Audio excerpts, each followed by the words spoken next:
I know how this sounds. Trust me, if I heard someone else say it, I'd think they were either lying or sleep-deprived or had a really vivid imagination. But I lived it. We both did. My best friend Sarah and I took a weekend trip to Connecticut. Just 2 nights to get out of the city, breathe some fresh air, maybe do a winery tour or two. She found this cute Airbnb that was secluded but modern, with big windows, clean white walls, and a view of a lake. It was a no-brainer, and the reviews were amazing. That's what still fucks with me. The reviews. We got there around 6 p.m., Friday. It had rained earlier, so everything smelled wet and green and still. The house was tucked at the end of a gravel road, with dense woods on both sides. The kind of quiet that makes your ears ring a little. Inside, the place was spotless, minimalist, calming, but also sterile. No books, no art, not even dust. The air felt too still, like it hadn't been disturbed in months. We were unpacking in the kitchen when I got a weird chill, like cold air had hit my spine all at once. I turned to Sarah and said, "Hey, did you read the recent reviews?" She looked up from pouring wine. "Yeah, they were all great." "Why?" I hesitated. I swear, when I checked 2 days ago, there were these 1-star reviews, like bad ones. Sarah raised a brow. "Seriously?" "I only saw 5-star ones when I booked it." I pulled out my phone, went back to the listing. Sure enough, every review was glowing. Words like peaceful and charming and perfect getaway, repeated over and over. But I remember what I saw. There was one review that said, "Whatever you do, do not sleep in the left bedroom." Another said something like, "It mimics your voice. It waits until you're alone. Don't answer it." I remember because I thought it was part of some weird prank or ARG. It freaked me out, but I brushed it off because the rest of the reviews were normal. Now, they were gone. Every single 1-star review gone. The first night was quiet. We watched some Netflix, made pasta, drank too much red wine. Honestly, I'd forgotten about the reviews by the time we crashed. But I woke up around 2:30. The house was pitch dark. No nightlights, no streetlights outside, just heavy black. And I heard Sarah's voice. She was whispering my name, over and over. "Lena, Lena, Lena." But it sounded wrong, like her voice was being played through a recording, with just enough distortion to unsettle you. I got up, opened my bedroom door. The hallway was empty. I called her name. Nothing. Her door was cracked open, so I pushed it. She was asleep, dead to the world, mouth slightly open, one arm thrown over her head. I backed out of the room. That's when I realized I could still hear it. Her voice, saying my name. Only now it was coming from downstairs. I didn't go down. I locked my door. I barely slept. The next morning, I told her what happened. She stared at me, pale. "I heard you whispering last night, too. You were outside my room." "No," I said. "I wasn't." We both sat there in silence, suddenly very aware of how quiet the house was again. She got up and went to check the hallway. I heard her gasp. The bedroom doors, both ours, had deep, fresh scratches in the wood, like fingernails, dragging down the length of the doors. Not old ones, new, raw. Sarah made me check the Airbnb listing again. Still nothing but 5-star reviews. That night, we didn't drink. We kept all the lights on. We sat in the living room watching Real Housewives, just to drown out the silence. At 11:47 p.m., the TV turned off. The lights dimmed, then flickered, then died. We sat there in darkness for a full minute before Sarah grabbed her phone and turned on the flashlight. It barely worked. It was like flickering. Mine was doing the same. We decided to leave the house, get in the car, sleep somewhere else. But the front door wouldn't open. Not stuck. locked, from the outside. No bolt, no chain, just refused to open. That's when we heard it. From upstairs. The sound of two people talking, our voices, talking to each other, having a conversation that we never had. I grabbed Sarah's arm. We backed up toward the kitchen. She was shaking, eyes wide, whispering, "What the fuck is this?" I didn't have an answer. We ended up hiding in the bathroom, sat there until the sky turned light blue and birds started chirping. That was our sign to run. In daylight, everything looked normal. The lights worked again. Phones were fine. Front door opened without issue. We packed up in 15 minutes and drove straight home. We didn't talk for most of the drive. When I got home, I left a review. A real one. Warning people. I refreshed the page an hour later. It was gone. Not just my review. The whole listing. Gone. That was 6 months ago. This morning, Sarah sent me a link. Same house. New photos. New host name. New listing title. Tranquil Forest Escape. Newly renovated. And 35 5-star reviews. It makes me sick to think of all the people who had to and will endure what we went through.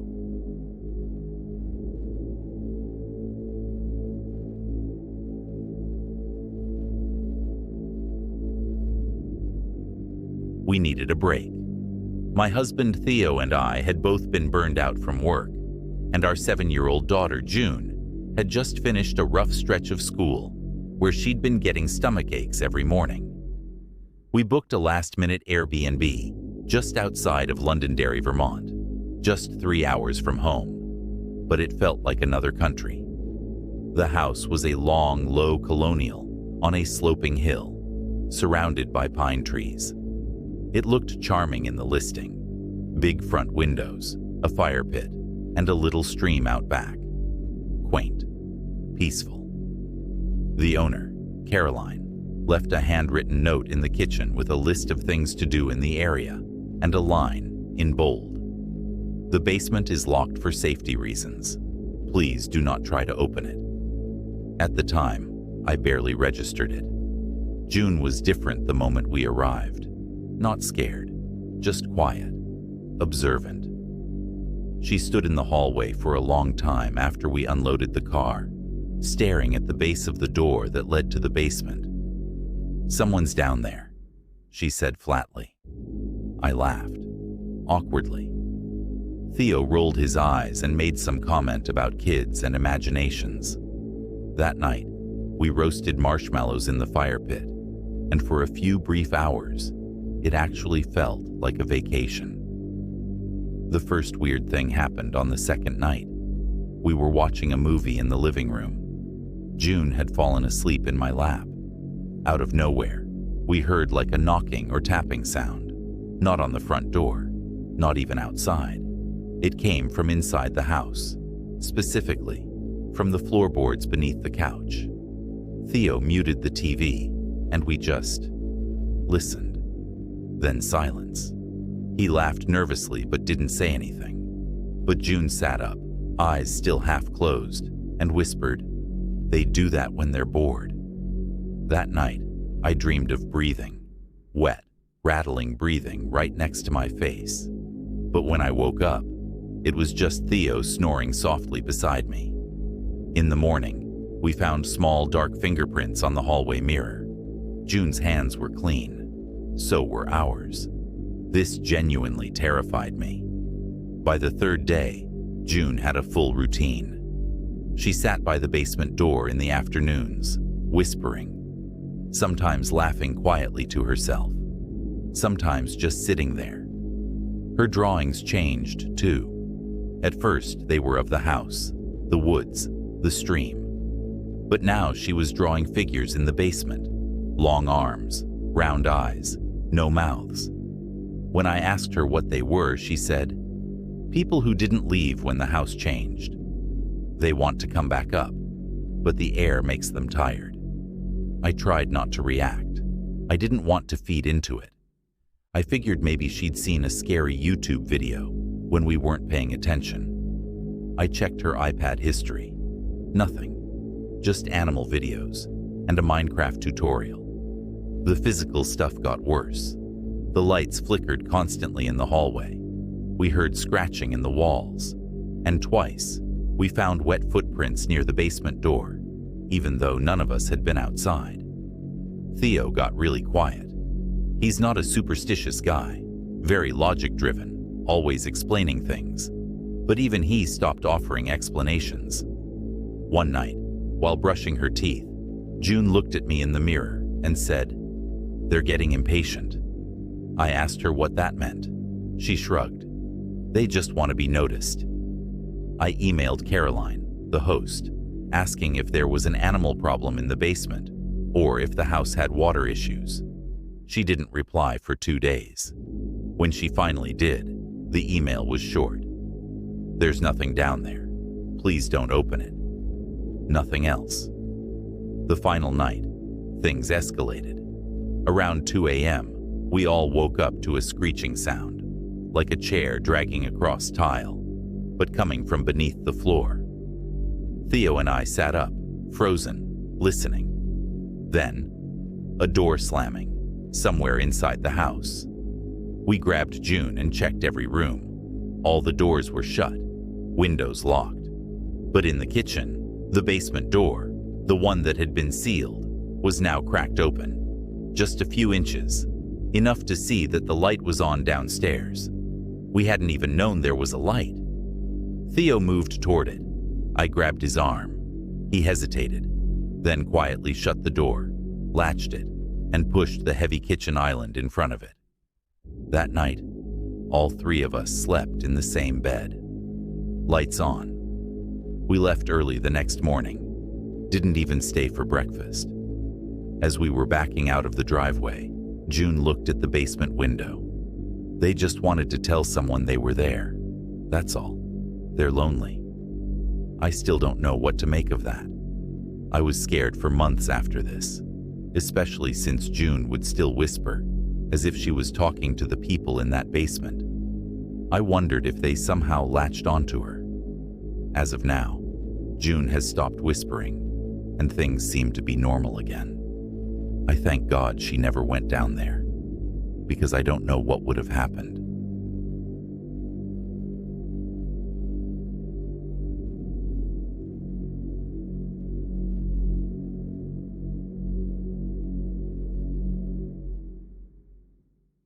My boyfriend Ben and I rented a secluded Airbnb in the woods of Pennsylvania for a quiet weekend away from everything. Cell phones, traffic, people. It was a 2-story farmhouse built in the late 1800s, restored, but not too modern. The photos showed rustic charm, creaky wood floors, tall windows, even a wood-burning stove. The kind of place that smells like old books and cedar. We arrived late in the afternoon. The host, Marla, had left us a key under a stone frog and a handwritten welcome note that said, "Welcome. Please make yourself at home. Just a heads up, the door at the end of the upstairs hallway stays closed. It's only storage. Enjoy your stay." Ben thought nothing of it. I felt, I don't know, watched maybe, but I kept it to myself. That night, it stormed. Thunder echoed through the trees like gunfire. Around 2 in the morning, I woke up to a knocking. Not loud, just insistent. Ben stirred. "What the hell is that?" We listened. It was coming from upstairs. I whispered, "Maybe it's just the house settling. Old wood shifts, right?" Ben sat up. "It's knocking. That's not settling." But neither of us moved. Eventually, the sound stopped. We didn't sleep. The next morning, I went to brew coffee while Ben chopped wood outside. On the kitchen counter was a single dead bird. Its body was twisted, neck snapped clean. We had no pets, no open windows, no clue how it got in. Ben was furious, thought maybe the host left it as some weird joke. I wasn't so sure. I tried calling Marla. No answer. Straight to voicemail. That night, we didn't speak much. There was this heaviness in the air. At 1:41 in the morning, I woke up to the doorknob turning. Our bedroom door. I froze. It jiggled softly, like someone trying not to wake us. I couldn't breathe. I reached for Ben, but he wasn't in bed. I sat up, panic roaring in my chest, and that's when the door creaked open. Ben stood in the doorway, or at least, it looked like him. But he didn't speak, didn't blink, just stared. "Ben?" I whispered. He didn't answer, just turned and walked back down the hall. I followed, barefoot and shaking. I called out again, louder, "Ben!" He turned the corner and vanished. I ran after him and saw the door. The one Marla said not to open. It was open. The room was pitch black. No light, no sound, just cold air spilling out like breath from a mouth. I stepped closer and called out, "Ben, are you in there?" But there was no reply, only a voice behind me that said, "Who's Ben?" I spun around. No one. I booked it back to the bedroom, slammed the door shut, and went under the covers. I was terrified and did not want to go searching the house for Ben. Ben came stumbling through the front door at dawn, muddy, disoriented, shaking. He'd fallen asleep in the shed out back, said he lost time, said he'd been dreaming of hundreds of hands clawing their way out of the walls, said he woke up with a nosebleed and dirt in his mouth. It made no sense. He was sleeping next to me last night. What the hell made him get up and go out to the shed? I could tell he was scared and confused and didn't know why or how that happened. We left immediately. Didn't even pack. 2 days later, I got a message from Marla. Just one sentence. "You opened the door." I never answered. I went to leave a review on the listing, but shocker, it was no longer up. When I tell you I am never booking an Airbnb again, I mean it. I'm just glad we left before something even worse happened.